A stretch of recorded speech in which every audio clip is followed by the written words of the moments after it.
This is the one thing that you cannot skip if you wish to dramatically change your energy, your emotional state, your thoughts, and therefore your perception and the physical reality that you are experiencing. No matter how many manifestation videos you watch, no matter how many hacks you try, no matter how many vision boards you make, no matter how many affirmations you say in the mirror, no matter how many feathers you put under your pillow, none of that will work if you have darkness inside you that you are suppressing. Here's why. Anything that you desire, okay, if it's the new house or the relationship or the extra income, you only desire those things because you want the feeling state that you associate with having those things, okay? So you want the money because you want to feel more abundant, you want to feel more at ease, you want to feel more secure. That's an emotional state. You're desiring the state because right now you lack that state. Okay, you have a perception that you lack that state. Even the relationship, you want the relationship, you want to feel the love and connection because right now you're feeling that you lack that thing. So it's not the actual thing that you want. You're trying to fill an emotional void and you think the thing is going to fulfill that void for you. But here's the catch. You can only experience in physical reality that which is resonant with your level of consciousness, and you will never be able to transcend or evolve from a particular level of consciousness, let's say one of loneliness, of lack, of limitation, if you don't deal with the darkness within you. I once heard an analogy from a psychiatrist on YouTube. His name is Dr. K, or he's called Healthy Gamer. Some of you guys might be familiar with him. He was in an interview before and he gave this kind of crude example, but it really drives the point home. If I give you a glass of water with piss in it and I add sugar, the sugar doesn't take out the piss. Okay. And so that's what most of us are trying to do when you're trying to do all these positive affirmations and add on all of these things and trying to just, think your way magically into a new state of consciousness. You haven't tended to the piss, to the darkness, to the stuff within you that is keeping you trapped in a lower or a limited state of consciousness. And so long as that darkness is still stored within you, it's going to keep your consciousness trapped at that particular level. And so long as your consciousness stays trapped at this particular level, your perception of reality stays trapped within your level of consciousness, okay? So that means your experience of reality is going to stay the same. You will not perceive the abundance, the relationships, the possibilities, the blessings, the opportunities ever that are outside your level of consciousness. So I think we're titling this video, How Suppressing Your Dark Side Can Ruin You. That's quite polarizing. It'll ruin, more specifically, your chances of progressing in your state of consciousness and in your energy, which means it'll ruin your chances of changing your reality, because the moment that you change your consciousness, your reality changes. So we're all pitter-pattering around here throughout this experience of life, and we think this is who we are. This is our forward-facing persona, our dominant identity.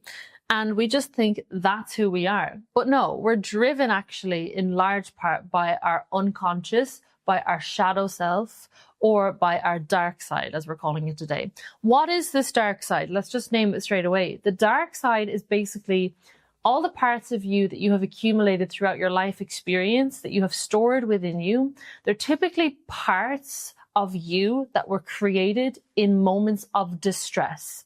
And they're parts that you don't necessarily prefer, whether that's for societal reasons, whether that's because they just didn't feel good. They're usually associated with the negative emotions. And because they don't feel good or because they have negative associations, we repress those parts, okay? So those parts all add up and they form this shadow self or this dark side. And that's what ends up running the show for us. First of all, because it's dictating in large part our state of consciousness, our level of awareness. And secondly, it's automatically deciding your behaviors without you realizing it. Just to give you a really extreme example, if we take an average person versus an enlightened master, like all the enlightened ancient yogis, the spiritual teachers throughout the ages, super conscious beings, the difference between a regular Joe and a super enlightened being is not that they don't experience darkness, it's that the enlightened being does not store and suppress the darkness within them. And so, you can hear, even if you listen to like the likes of Michael Singer talking about when he met with really super conscious beings, they would speak about having anger and all of these emotions and experiences come up to the surface, but it would just literally come along and pass away.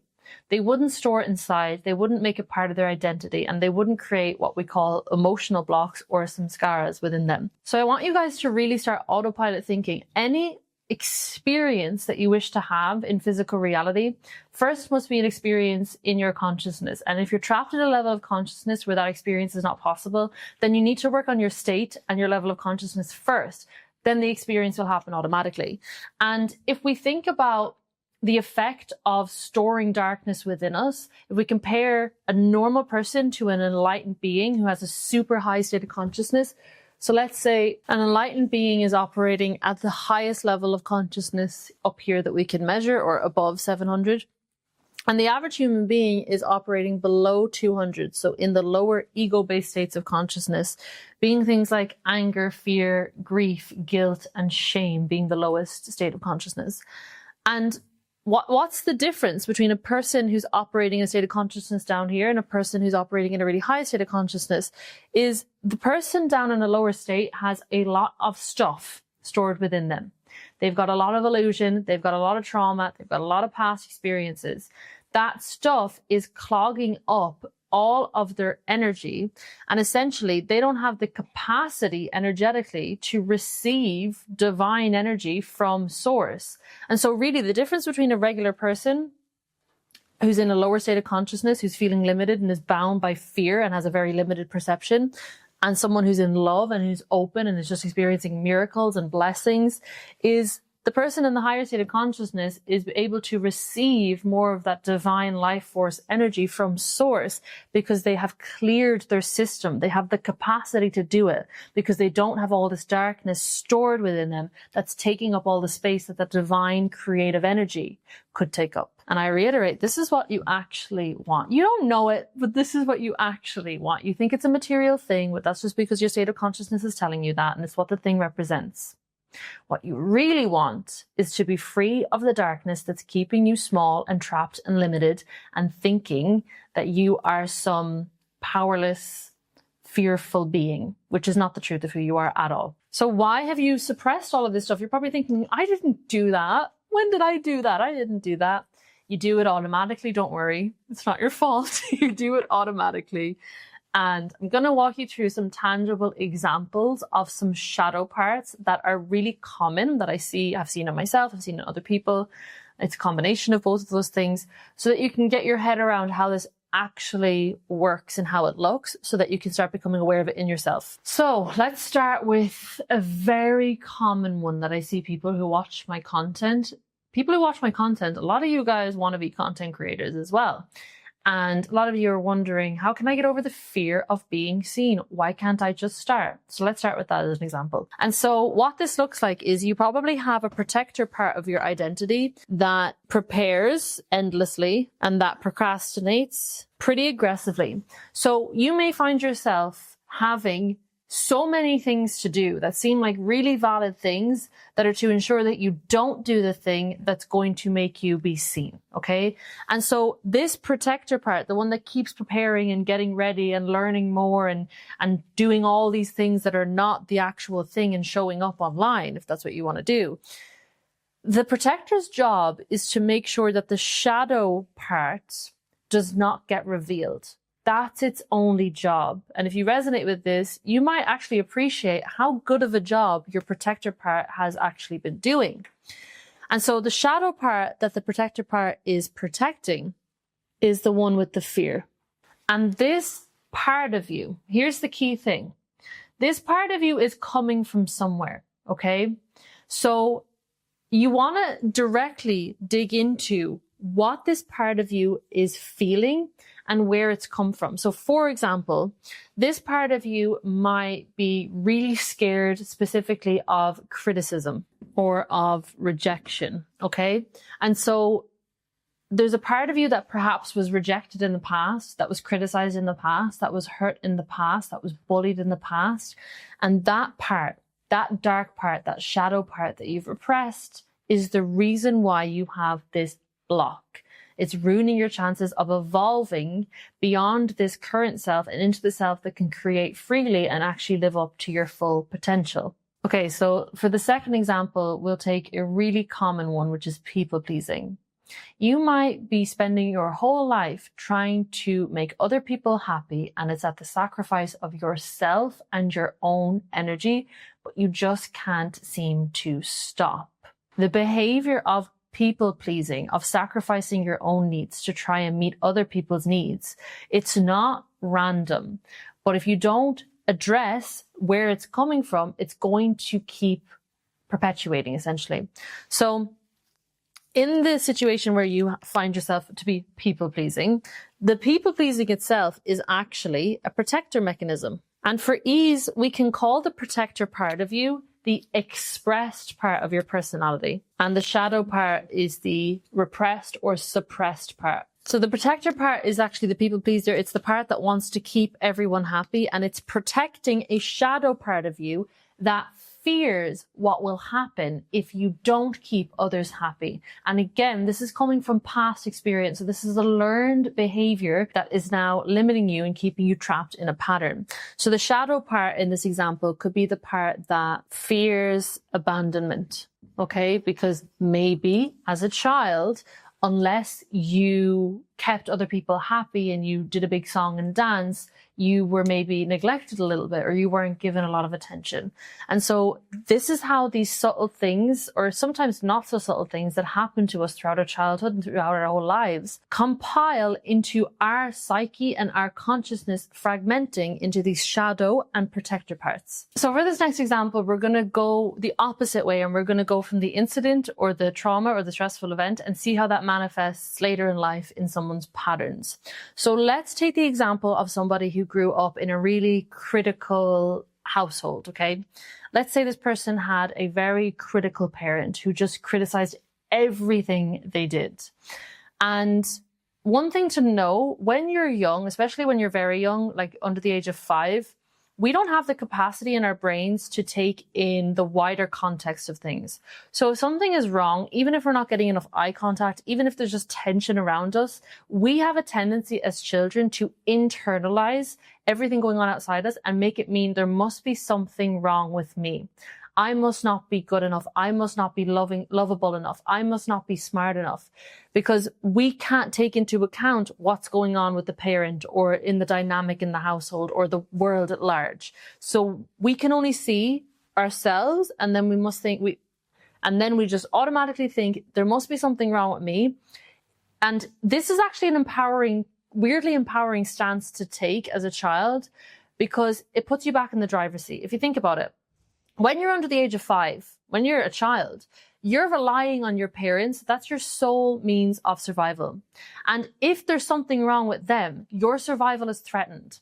So it's actually, in a weird way, it feels safer to say there must be something wrong with me, because then at least you feel like you can control it and you can maybe work on it and work harder to make sure there isn't something wrong with you, and that's going to fix the situation.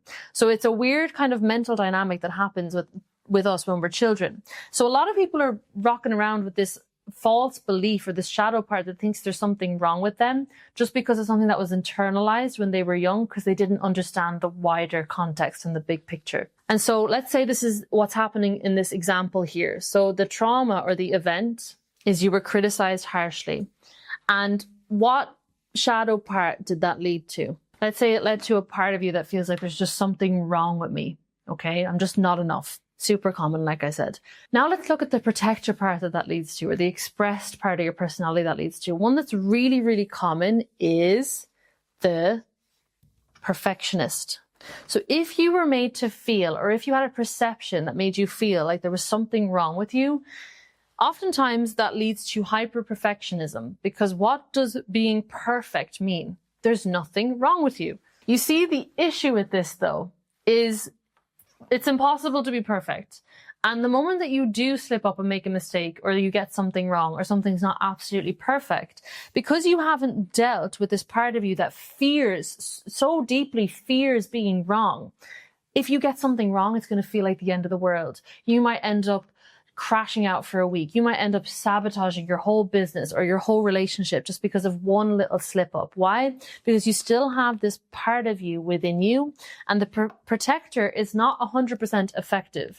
It's just a self-soothing cover up of the ego. And more importantly, these two fragmented parts existing within you, it's fragmenting your consciousness, it's splitting your energy, and it's stopping you from ascending beyond the state of consciousness. So it's keeping you limited within your paradigm, within your state, and it's stopping you from being able to shift beyond that. And then this can show up in ways where you will not be able to start your dream business. You won't be able to do a speech. You won't be able to write your novel. You won't be able to do the things that your soul is yearning for you to do, because you've got this part of you in the way that's so fearful of being wrong that you're just paralyzed and you can't take action unless you think that it might be perfect, which is never actually possible in the first place.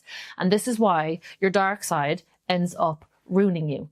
It keeps you trapped in cycles and patterns that resonate with that level of consciousness because you haven't cleared out the stuff that's keeping your energy blocked there.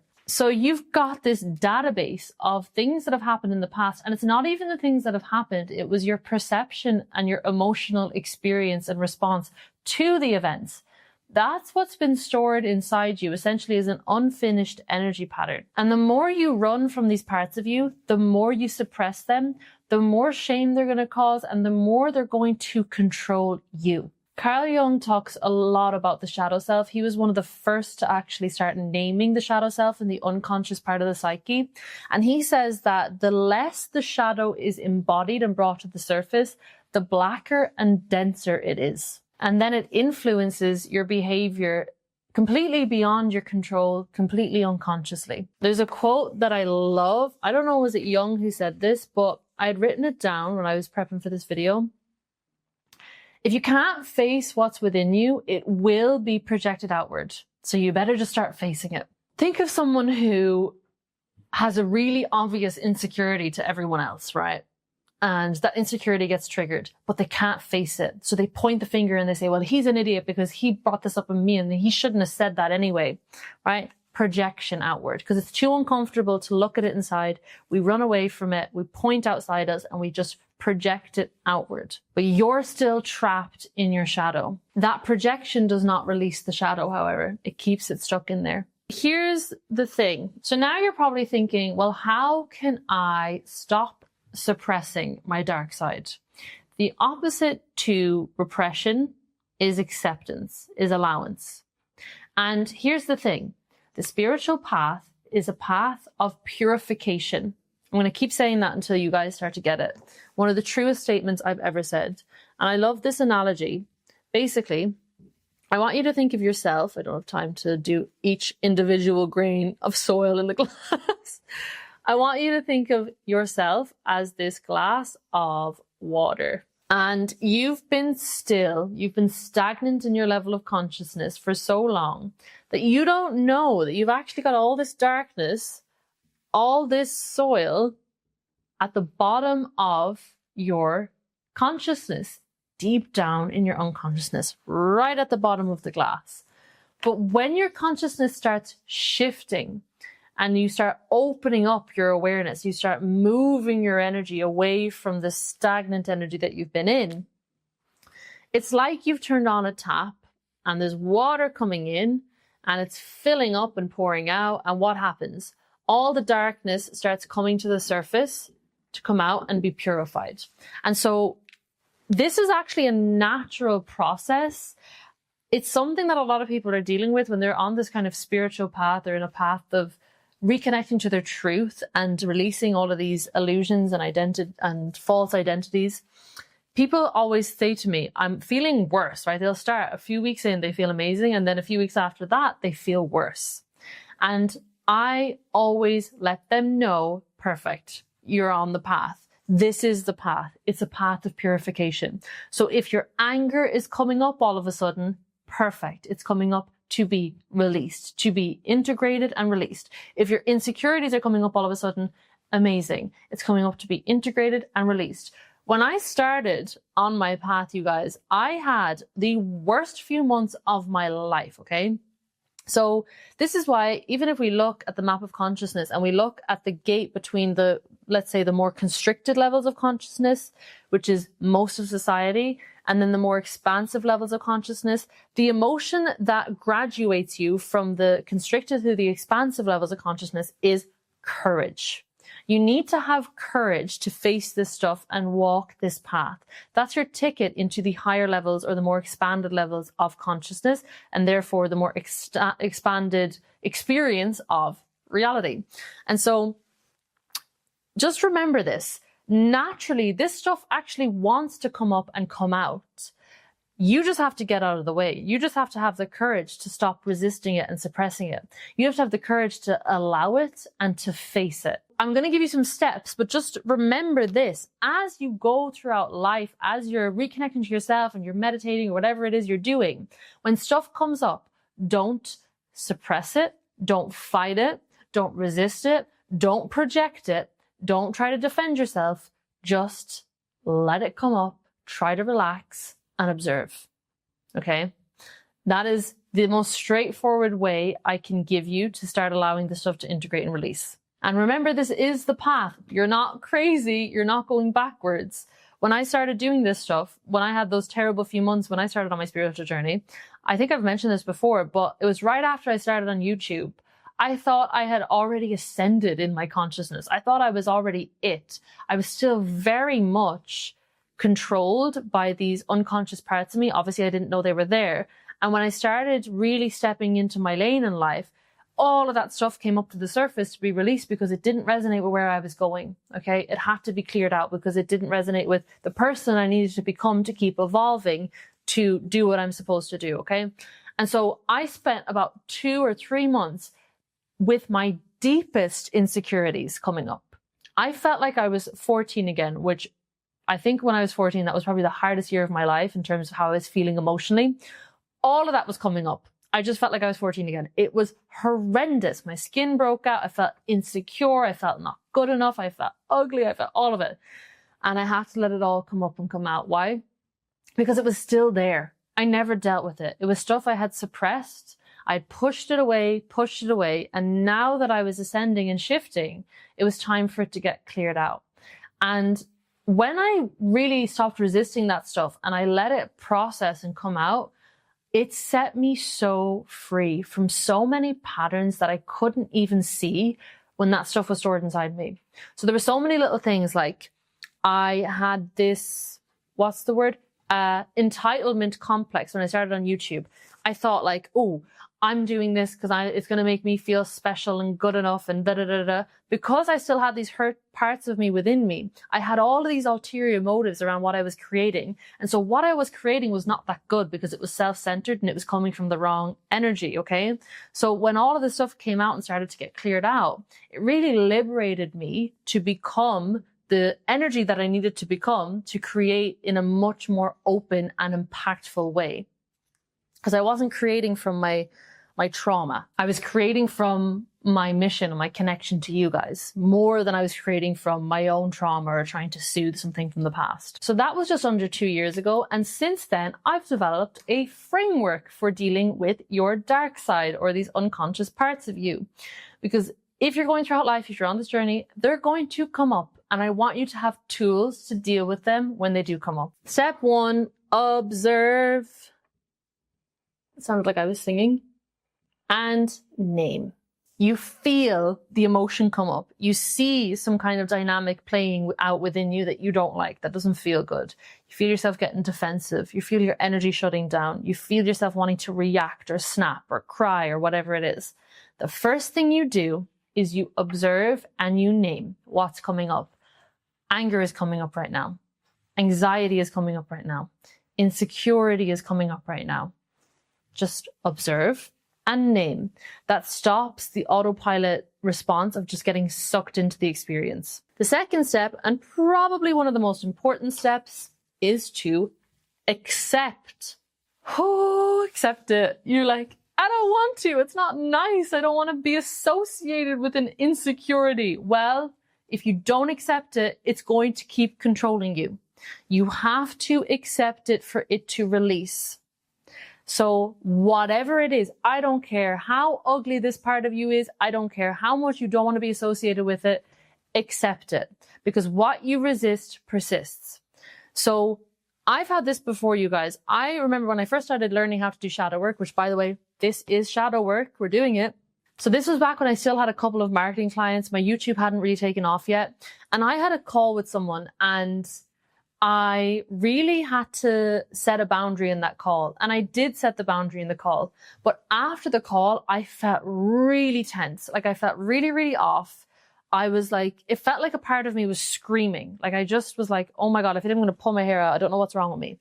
And so I had learned this process, like, okay, let me go and sit with this part of me for a second. And I closed my eyes and I was like, okay, what is this? It was like this imposter syndrome, right? So the thing that I named was insecurity, inadequacy, okay, which was really not a nice feeling. And then I had to accept it, even though I didn't like to admit that what I was feeling was inadequate. If I hadn't have accepted it, I wouldn't have been able to process it and release it. So I saw I'm feeling so inadequate. I accept this feeling. I accept that this is coming up. I accept that this is happening. When you accept it, you're almost saying like, okay, this is an experience that's going on within me, but this is not all of me. And you take the reins and take your power back from that emotion the moment that you accept it. A little phrase I like to use to help you in this acceptance, whatever is coming up, if you're in a period of feeling a particular emotional pattern, you want to just sit down and say, it's okay. It's okay. It's okay that I'm feeling this way. Automatically, it should take a lot of the tension out of it. Automatically, that energy cycle of this emotion, this trapped emotion inside you that's coming from probably 20 years ago, the moment you accept it, you're kind of giving it permission to loosen up and start to become more free. This is if you want to go deeper. Step 3 is to identify. So this is deeper than observing and naming. You want to identify the part of you that's feeling this emotion, okay? So you can do this by journaling or by meditating. By meditating, you sit in a meditative state and you tune into your body, you feel into where you feel this emotion, and you kind of want to pull that emotion, that part of you out and just observe it. And you might want to ask yourself some questions like, what age is this part of me? What do they look like? What's their demeanor? And just generally describe this part of you. Again, this gets you to realize that this is not all of you. This is just one part of you. You can also do that in journaling. Just write down, this part of me is, write down, name the feelings, accept that it's coming up, and say it's maybe this age, it's this demeanor, etc., etc. Step 4 is vent. So once you have a clear image of this part of you, perhaps where they've come from, what age they are, what experiences they had, maybe you even know the way that they're dressed, then you want to let that part of you vent. And this is the part that can be quite difficult, but this is really, really freeing. So I do this in the shadow work meditation in my community. It's one of my favorite practices, but you want to like let this part of you say everything that they need to say, because likely what's happened is this part was created many, many years ago. It was repressed and it keeps getting repressed, and it just wants to be heard, seen, reassured, and validated so that it can release. Okay. And so when I had my part that felt inadequate, this was hard to do, but it was really liberating. And I did this in a meditative state where I pulled that part of me out and I looked at her. She was a teenager, and I let her vent. And the things she was saying, I would never say. Me, like the full me, I would never say those things, but she needed to get those things off her chest. She was like, who are you to set this boundary? This guy has 10 more years in business than you are, and no one's going to take you seriously. You're just some stupid girl. And it was stuff that I consciously would never say, but this part of me needed to say those things. I let all of the emotions of that part come up. I let everything she needed to say come up. And then, this is why the venting part is so important. Step 5, you now get to reassure that part of you.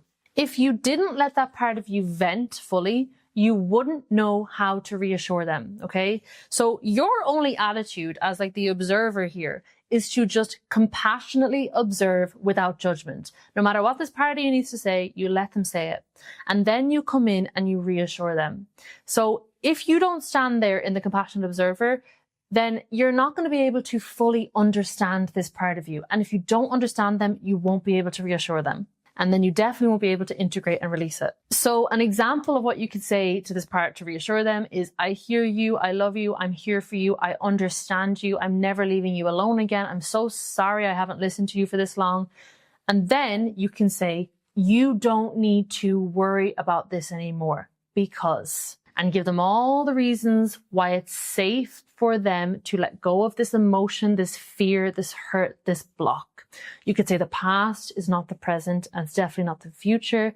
I've grown up now. I'm going to look out for us. We are capable. We are strong. Whatever this part of you needs to hear. Oh, also another thing you can say is, we've got boundaries now, or you can ask that part, is there any boundaries you'd like me to set so you can feel safe to let this go? And then once you've done that, step 6 is to redirect that part of you.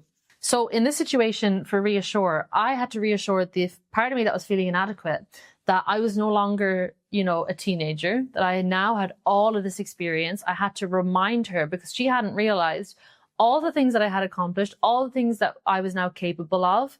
And once I told her all of those things, I told her I was listening to her and I was there for her, but she was safe now to let go of all these things because of all this stuff that had changed. Immediately, I felt like the energy of this part of me just changed completely. And then for the redirect, instead, so just to give you a tangible example, this part of you needs something new to focus on. That's what redirect means. So instead of, for example, being afraid that I'm inadequate and having all of this fear come up and this insecurity, now, because you're reassured that that's not the case, you can focus on hyping me up. You can focus on reminding me of how capable I am. You can focus on giving me confidence to go for things, right? So you want to give this part of you a new task, essentially.